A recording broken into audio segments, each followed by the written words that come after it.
As Britain's economy, population and industry have grown, concerns for the future of our natural landscapes and wildlife have also grown. The Campaign to Protect Rural England, the CPRE, is one organisation that claims to represent such concerns.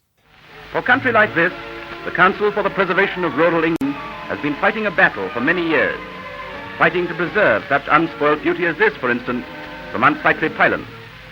All over the country, their vigilance is helping to preserve nature's gifts. Established in 1926 and like other similar organisations, the CPRE promised supporters that it would protect natural landscapes from incautious and hasty development. Net zero emissions by 2050. Let's do it. But as political momentum has gathered behind climate change policy, green organisations have drifted from their founding purpose, and the CPRE is no exception. The problem facing organisations like the CPRE is that green energy requires a lot of land. By contrast, the Hinkley Point C development site in Somerset has a footprint of around 1.5 square kilometres. A wind farm able to provide the same output would require an area nearly 1,000 times larger. Solar power needs less space than wind, but it would still take a solar farm twice the size of Birmingham to produce an output equivalent to Hinkley Point C.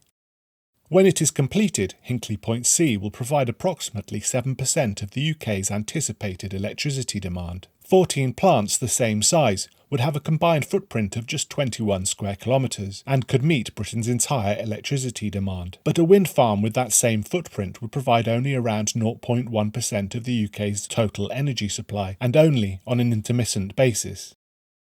A wind farm with an output equivalent to Britain's total energy demand would require an area greater than 20,000 square kilometres. And since wind and solar are intermittent, a backup source of energy is required for when there is no sun and no wind. Green organisations claim that bioenergy crops or biomass can help keep the lights on. But bioenergy requires even more land than wind and solar farms to produce the same output. Equalling the potential output of Hinkley Point C from bioenergy crops would require nearly 6,000 square kilometres of land to be used to grow coppice, or nearly 10,000 square kilometres to grow miscanthus. It is unlikely that new technology will be able to help reduce the impact of green energy on Britain's natural landscapes. Bigger wind turbines have been developed, but these larger installations need turbines to be spaced further apart to work efficiently.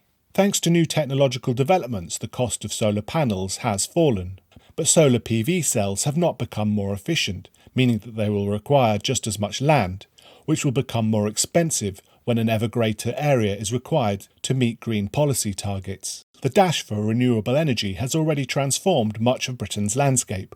As the country heads towards meeting even more ambitious targets, the transformation will be all the more radical. Over the past decade, the UK has decarbonised nearly a third of its electricity supply, but electricity accounts for just 20% of energy use. Completely decarbonising the UK economy over the next 3 decades in line with the government's net zero policy will put increasing pressure on Britain's natural environment. This pressure is exactly what organisations like the CPRE promise to protect against. The countryside is important for us all. It's where we grow our food and experience the beauty of nature. It's both a workplace and a home for many people. But the CPRE is now almost silent on the impact of industrial solar farms and wind turbines and biocrops, and it has actively promoted them. The scale of the net zero agenda requires the transformation of an area many times larger than the combined footprint of all the roads and buildings in all of Britain's cities, towns and villages. According to the UK National Infrastructure Assessment, just 6% of the country is classified as built on, and it is expansion of this kind that the CPRE has historically been most resistant to. But the CPRE now actively campaigns to increase the physical footprint of energy production in the UK. In their proposal to meet the earlier 80% 2050 emissions reduction target, the CPRE suggested that 10,000 square kilometres of land should be used for producing bioenergy crops and 30,000 square kilometres should be turned into tree plantations. This would require industrialising 1/6 of the UK's entire land area. It is inconceivable that this intensification of land use will not result in the degradation of hedgerows, landscapes, areas of outstanding natural beauty and other important habitat.